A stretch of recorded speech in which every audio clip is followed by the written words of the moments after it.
16 август президенти ҷумҳурии Тоҷикистон пешвои миллат муҳтарам Эмомалӣ Раҳмон ва раиси Маҷлиси Миллии Маҷлиси Олии Ҷумҳурии Тоҷикистон раиси шаҳри Душанбе муҳтарам Рустами Эмомалӣ бо мақсади шиносоӣ бо фаъолияти кишоварзон, истифодаи мақсадноки заминҳои корам, ҷамъоварии беталафи ҳосил, таъмини талаботи бозорҳои пойтахти кишвар бо маводи ғизоии хушсифати ватанӣ ва тақвияти иқтидори содиротӣ ба шаҳри Турсунзода ташриф оварданд.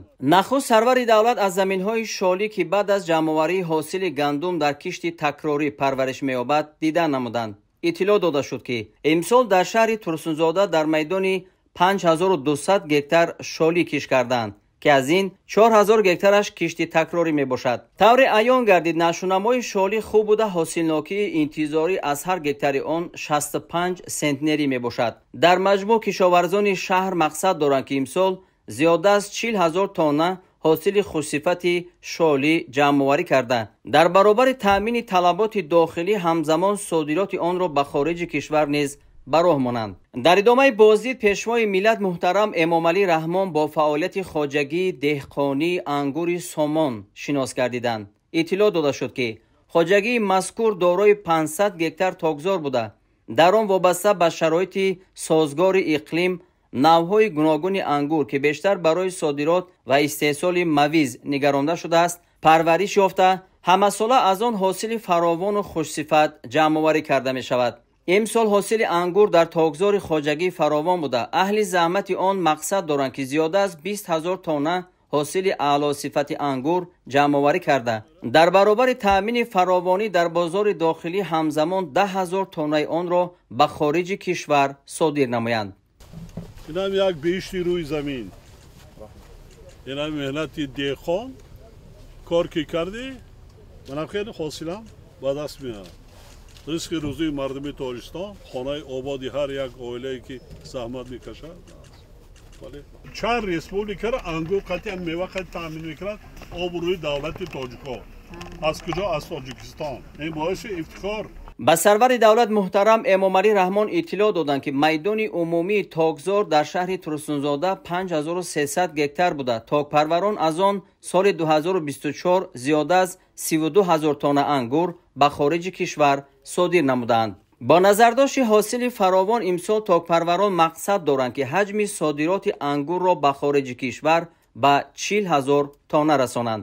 хоҷагӣ мо 2008 сол бо ташаббус ва дастгириҳои пешвои миллат президенти ҷумҳурии Тоҷикистон муҳтарам Эмомалӣ Раҳмон ташкил ёфт. боғи мо аз 500 гектар иборат аст. дар боғи мо зиёда аз 10 намуд ангуро парвариш шуда истодааст. имсол ҳосила хеле хуб.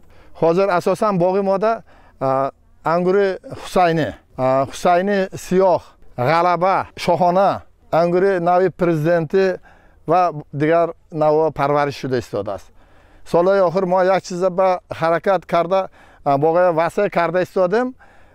ангурҳои аз хориҷ оварда ба усули пайванд қати боғро васеъ карда истодем. асосан ангурҳои мо Россия, Қазоқистон, мана аз имсол Қирғизистон ва Покистон содирот шуда истодааст. зимни боздид аз майдони ҷувори Маккаи Дун ба роҳбари давлат муҳтарам Эмомалӣ Раҳмон аз ҷумла иттилоъ доданд ки имсол баъд аз ҷамъоварии ҳосили зироати гуногун аз кишти асосӣ дар шаҳри Турсунзода дар майдони зиёда аз 780 гектар ин зироат киш шудааст. нашунамои ҷувори Маккаи Дун хуб буда кишоварзон аз он ҳосили фаровон умедворанд.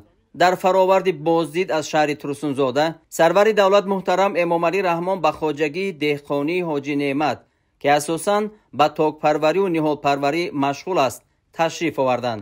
зикр гардид ки хоҷагӣ дорои 105 гектар тогзор буда дар он 6 намуд ангур парвариш меёбад. тогпарварони хоҷагӣ боварӣ доранд ки имсол зиёда аз 5000 тонна ангури хушсифат ба даст меоранд. ба дастгирии ҳукумати ҷумҳурии Тоҷикистон барои деҳқонон ба асосан дастгирии муҳтарам пешвои миллат бисёр дар самти ҳоҷагии деҳқонӣ, самти ҳам ангур парварида дастгирии роҳбари давлат беҳад зиёд аст. тамоми давлатҳо кушода фақат кор карданд дар кор. маҳсулоти ҳушру нақс тайёр кардан дар кор харидор худаш мебиёд. чунки муҳтарам пешвои миллат тамоми ҷода ангури тоҷикистон, ангури шаҳри турсунзодара бисёр муаррифӣ кардагиянд. ба ҳамин ҳисоб ҳама мешиносанд, тамоми давлат мешиносанд ки ҳаминҷа ангури бисёр ангури нағз ҳаст.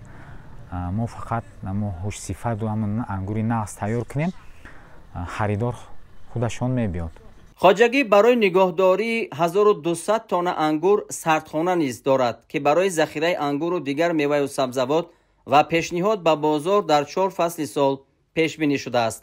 сарвари давлат муҳтарам Эмомалӣ Раҳмон дар ин хоҷагӣ ҳамчунин шоҳиди оғози мавсими хушксозии ангур барои истеҳсоли мавиз шуданд. тавре иттилоъ дода шуд, токпарварони шаҳри Турсунзода таи солҳои охир ин таҷрибаи барои худашон навро хуб аз худ намуданд. аз ҷумла соли гузашта онҳо 1500 тонна мавиз ба хориҷи кишвар содир карданд. ҳамчунин иттилоъ дода шуд ки аз 4-4.5 килограмм ангур 1 килограмм мавиз ба даст меояд ва фоидаи он нисбат ба фурӯши ангури тару тоза қариб 1 баробар зиёд аст.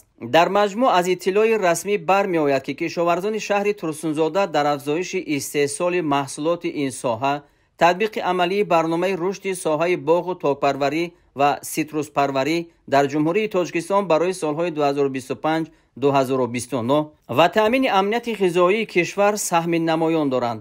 онҳо аз ҷумла барои таъмини фаровонию суботи бозори истеъмолӣ дар 4 фасли сол дар майдони 77 гектар гармхонаҳои сабзавотпарварӣ ва барои нигоҳдории 28 000 тонна меваю сабзавоти тару тоза сардхонаҳо бунёд намуданд. сарвари давлат муҳтарам Эмомалӣ Раҳмон зимни суҳбат бо роҳбарият ва кишоварзони шаҳр барои боз ҳам зиёд намудани нишондодҳои истеҳсолӣ, пешниҳоду паҳн намудани таҷрибаҳои пешқадами деҳқонони Турсунзода дар дигар шаҳру ноҳияҳои кишвар, афзун намудани қудрати содиротии Тоҷикистон, фаровон захира намудани озуқаворӣ барои зимистон, пеш аз ҳама барои эҳтиёҷоти пойтахт шаҳри Душанбе ба онҳо дастуру ҳидоятҳо доданд.